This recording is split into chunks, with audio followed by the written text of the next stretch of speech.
วันที่10ก็น้ำที่พายุนะครับส่วนวันที่10เมษายนก็รายการนัดใหญ่ของ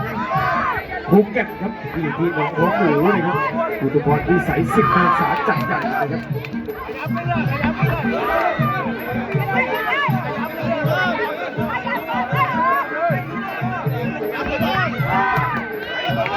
ยก 2โดยเฉพาะภูเก็ตทางประจานในสูงมีมวยจากจอตู้มาลงศึกด้วยนะครับวันที่10 เมษายนนะครับตู่ครับโอ้โหทีมงานเสียงเล่ครับจะจัดวันที่15 เมษายนเปลี่ยนเป็นที่8 มีนาที่บ้านโพสีบางปูครับเดี๋ยวไปดูครับจะถ่ายเปิดเกมครับซ้ายกับทันทีขวาของแดงนะครับเมืองบัวงามโอ้ยดูครับขวากับซ้าย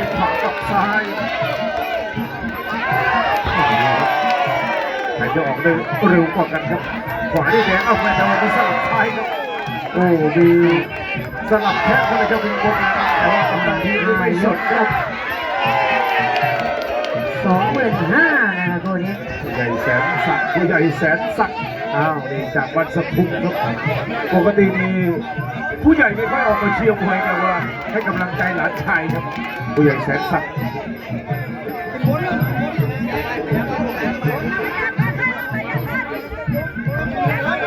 ตัวนี้ยืนกันใกล้ๆครับโดนสวนด้วยซ้ายครับโอ้ซ้ายครับกับทันที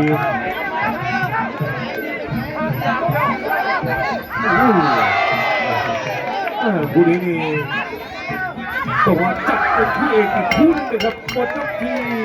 2ครับเจอเป็นอีกดาวรุ่งที่น่าติดตามแล้วแต่ตัวนี้ต้องอยู่ในใจแล้วด้วยของดาวรุ่งหนองอัคราครับสารวัตรเดชช่วยกำกับดูแลครับจะมอบให้กับคู่ไหนครับแต่ว่าต้องให้มวยเข่าด้วยผู้จัดเอาไปอย่างถวยนะให้มวยใหม่ๆมวยน้อยๆผู้เฒ่าว่ามีหัวใจบอกโอ้สงสิบ่เฒ่ามีแบบเหี่ยวซ้ำนี่บ่เฒ่าพ่อว่ะโอ้สงสัยใช่กะติแต่ว่าก็ผู้เฒ่านี่นะผู้เฒ่า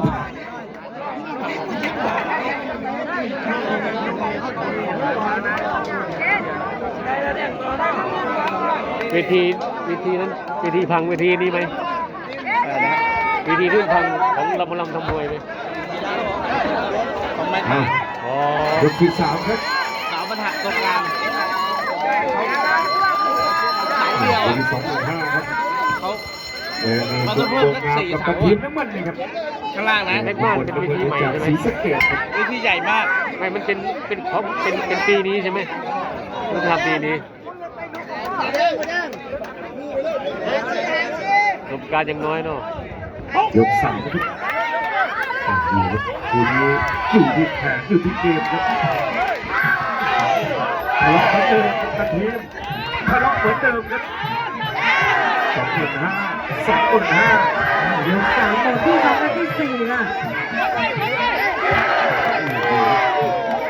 ไทยใหญ่ครับไทยใหญ่ดูไทยใหญ่เขาสู้ดูไทยใหญ่เขาสู้กันอุบลก็แดงนะครับอัตลกสีสะเกษด้วยแล้วดูเมืองบัวงามมาแล้วนี่เมืองบัวงามนะ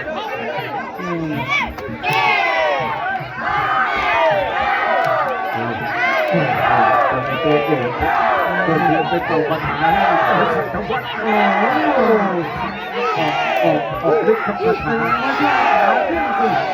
การที่นะโอ้โหที่4 มีนาคมแต่ว่า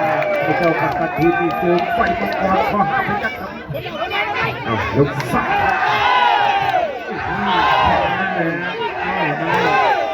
ซ้ายทั้งนั้นซ้ายทั้งนั้น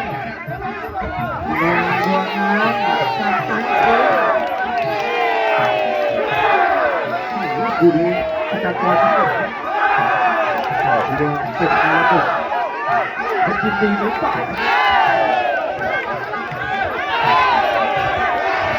ยกที่3ครับจากเรื่องนี้นะครับ การดูคึกคักอีกแล้วครับการดูคึกคักอีกแล้วครับ มาต่อยออกอาวุธแบบนี้ก็ออกอาวุธนะครับ โอ้ดีครับต้องไปเจอกับความภาษีเสียร้อยโอ้โหแต่ดูที่ความคิดของภ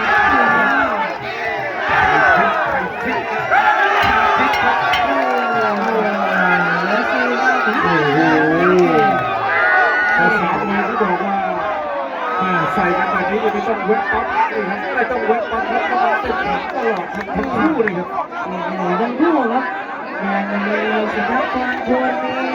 ทีมงานนะครับเจรจา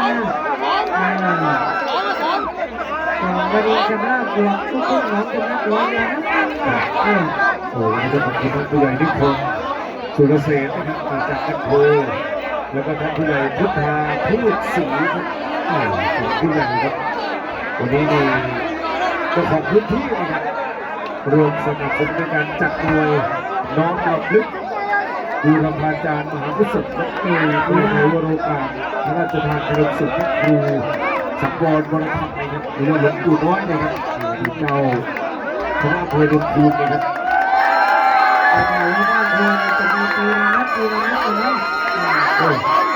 ท่านผู้ใหญ่บอกว่าครบรอบ100 วันก็จะจัดอีกครบรอบ100 วันคนดีและ4 กับ 5หมดคู่สำคัญที่4ครับว่ากันให้ชัดๆว่ากันให้ชัดเจนครับนี่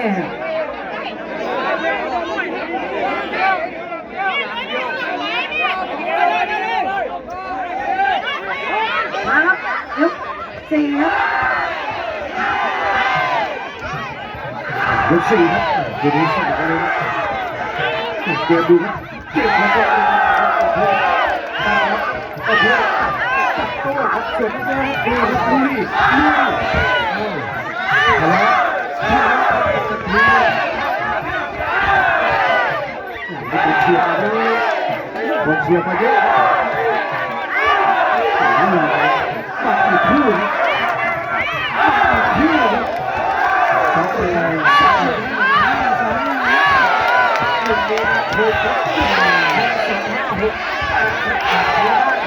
คนสีเกตค่ะโอ้โหเจ้าที่ขึ้นแล้วเลย9 คู่3 เมตรก็เห็นจากทางเหนือ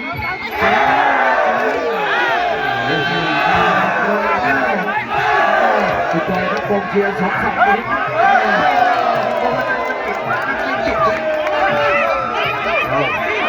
ดูแค่ใครแล้วข่าวใครคนนี้เสียงเชียร์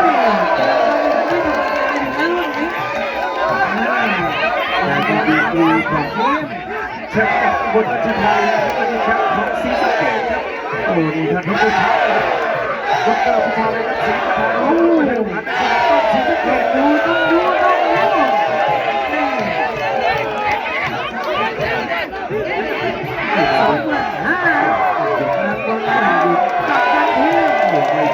สนุกครับไม่หยุดครับ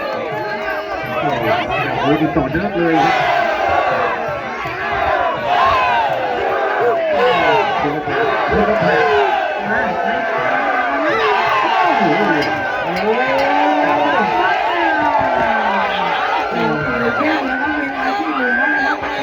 เป็นห่วงครับจอยเป็นห่วงครับ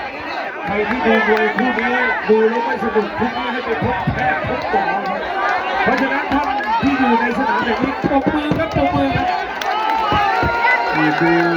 ความสนุกครับตื่นเต้นเล้าใจของคู่เอกครับทางด้านของการประกบกระชับคอยโดนคืนนี่ครับรู้เป็นนิดก็ว่าได้นะคนนี้แดงนะคะน้ำเงินกับน้ำเงินสีสะเกษนี่บอกเลยว่าตัวใหญ่ทั้งคู่มาโชคสุดยอดโชคเลยนะผู้การดงวิศวะเรื่องมาเชียร์สีใหม่นะครับน้ำเงินจีมาประธานการการเล่นดาวเตือนมาถึงมีคู่ของการที่4 มีอีกไหนทำงานก็บอกมานะเอ้ยหนึ่งยก เราดูแล ไม่อยาก เราดูแลผู้ตั้งแต่ต้น เพราะว่าเตยยากอยู่ เพชรที่ทางสภาเล่าเขมรครับที่ทางสภาครับที่จะหนัก เราไปมาครับ ยกสุดท้าย บอกเลยว่าด้วยดูเดือดวันนี้ศึกเจ้าลูกหนองข้าวตานะมีให้ลุ้นนะครับไม่หมดพูดกันมาที่สี่ทำได้ทำเลยว่ากันที่เห็นชัดว่ากันที่ชัดเจน ที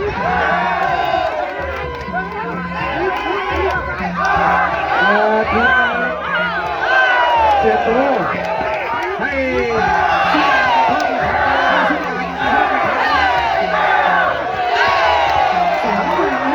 ยกสุดท้าย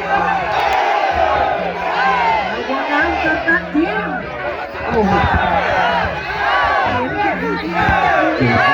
ดูครับ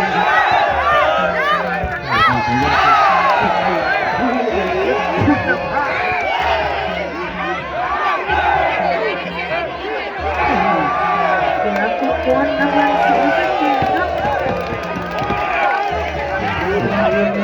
ยืนเข้ามา ส่งเลยนะที่คุณภาพการเต้นตัวได้ดีรางวัลผู้มวยสุดเกิดครับสารวัตรเองไปดูให้ดีโอ้โห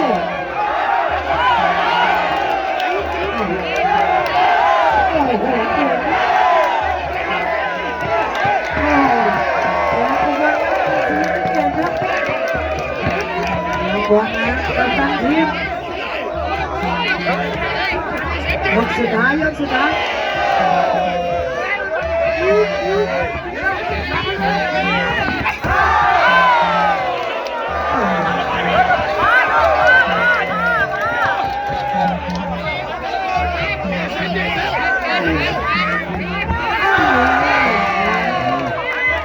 จบเกมไม่จบครับ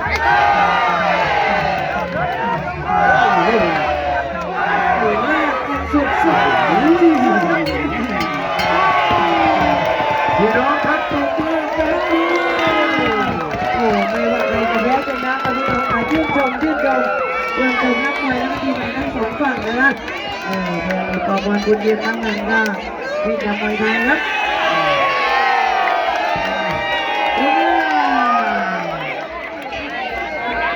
มงานบอกประมวลคุณยืนให้กำลังใจกับทีมให้จ้า